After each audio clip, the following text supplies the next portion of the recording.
Hello အားလုံးပဲမင်္ဂလာပါရှင်ဒီနေ့လိမ်းပြမယ့် makeup look လေးကတော့ Halloween အရိုးကောင်း makeup look လေးပဲဖြစ်ပါတယ်အရင်ဆုံးအနေနဲ့ foundation အညိုရောင်ကိုတစ်မျက်နှာလုံးနှံ့နေအောင်လိမ်းလိုက်ပါမယ် face paint နဲ့ကအဖြူရောင်ကိုယူပြီးအရိုးကောင်းပုံစံပေါ်နေအောင်အရင်ဖော်ပါမယ်အရိုးကောင်းပုံစံလိမ်းမှာဖြစ်တဲ့အတွက်ကြောင့်အဖြူရောင်ကိုတစ်မျက်နှာလုံးအပြည့်လိမ်းဖို့မလိုပါဘူး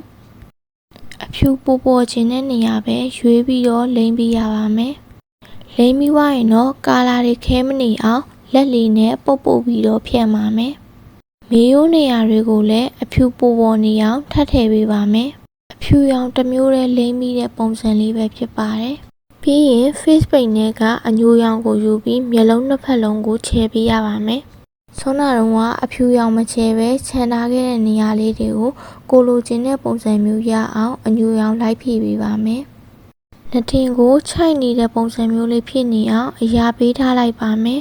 ။ဖြည့်ပြီးတဲ့အညိုတွေကိုခဲမနေအောင် brush လေးနဲ့လိုက်ဖြန့်ပေးပါမယ်။နှာခေါင်းကိုလည်းအရိုးကောင်းနဲ့တူအောင်အညိုရောင်လိုင်းလေးထည့်ပေးပါမယ်။နှာခေါင်းပုံစံပေါ်နေအောင်အညိုရောင်ကိုအပေါ်ထိဆွဲပေးရပါမယ်။ကိုလိုချင်တဲ့ပုံစံမျိုးရပြီဆိုရင်ပေါင်နာလေးနဲ့လိုက်ပြီးတော့တိတ်ပေးပါမယ်။မျက်လုံးတစ်ခုလုံးကိုအညိုရောင်အပြည့်ချဲလိုက်ပါမယ်။ပြီးရင်သွားနေရလုံးမို့အောက်မှာ shade အနေနဲ့အညိုရောင်လိုင်းလေးချဲပေးလိုက်ပါမယ်။မျက်လုံးကိုအညိုရောင်ချဲခဲ့တဲ့နေရာအတိုင်းအမဲရောင်ကိုအပြင်ကနေပေါင်းကုတ်ပေးပါမယ်။ဘာလို့အမဲရောင်ကိုအစကတည်းကမျက်လုံးတစ်ခုလုံးမချဲရလဲဆိုလို့ရှိရင်အမဲရောင်ကအမားများတယ်အဖြူရောင်နဲ့ကာလာရောပြီးတော့မလှမှာဆိုလို့အညိုရောင်နဲ့ချဲပြီးတော့မှအမဲရောင် eyeshadow နဲ့ပြင်လိုက်ပေးတာဖြစ်ပါတယ်။သွားပုံစံဖော်တဲ့အခါအခုပြထားတဲ့ brush အဆောင်လေးသုံးတာကပိုပြီးတော့လွယ်ပါတယ်။သွားပုံစံကိုပိုပြီးကြွချင်တာဖြစ်တဲ့အတွက်ကြောင့်အညိုရောင် eyeshadow လေးတွေကိုလိုက်ပြီးထည့်ပေးပါမယ်။အောက်ဘက်ကိုလည်း eyeshadow အညိုနဲ့ပဲလိုက်ပြီးဖြည့်ပေးပါမယ်။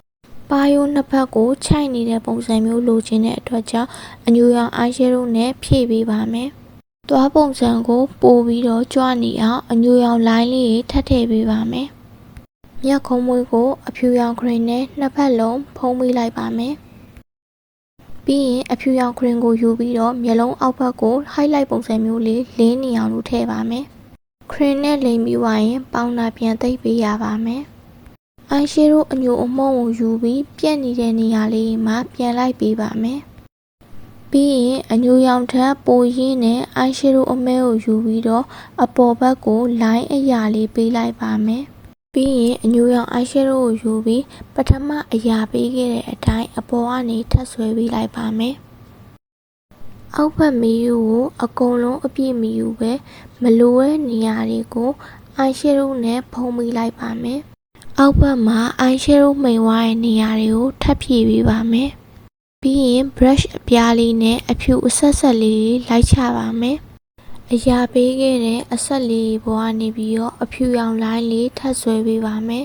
။ပထမဆွဲခဲ့တဲ့အရာအတိုင်းအညိုရောင်ကိုဖြည့်ပေးပါမယ်။အရိုးကောင်းပုံစံကိုပို့ပြီးတော့ရုပ်လုံးကြွချင်တာဖြစ်တဲ့အတွက်အမဲရောင်လိုင်းကိုပပလေးထပ်ထည့်ပေးပါမယ်။ပြီးမျက်လုံးနှစ်ဖက်လုံးကို eyeshadow အမဲနဲ့အကုန်အပြည့်ချဲလိုက်ပါမယ်။ face paint နဲ့ကအညိုရောင်ကိုယူပြီးတစ်မျက်နှာလုံးမှာ line အတွန်းလေးတွေသဘာဝကျနေအောင်ထည့်ပေးပါမယ်။မျက်ကွင်းအောက်ကနေရာကိုအညိုရောင်အဝိုက်လေးထည့်ပေးပါမယ်။နှာခေါင်းပုံစံကိုအမဲရောင်အချောင်းလိုက်ကြီးဖြစ်မနေအောင်လို့အညိုရောင်နဲ့ဘေးမှာထပ်ထည့်ပြီးတော့ပြန်ဖြည့်ပေးပါမယ်။ဒါလေးကတော့ Halloween makeup ပြင်ဆင်ပြီးသွားတဲ့ final look လေးပဲဖြစ်ပါတယ်။အဆုံးထိစိတ်ရှိရှိနဲ့ကြည့်ရှုပေးကြတဲ့တယောက်ချင်းစီတိုင်းကိုကျေးဇူးအများကြီးတင်ပါတယ်ရှင်။နောက် vlog တွေမှာပြန်တွေ့ပါမယ်။အားလုံးပဲတတား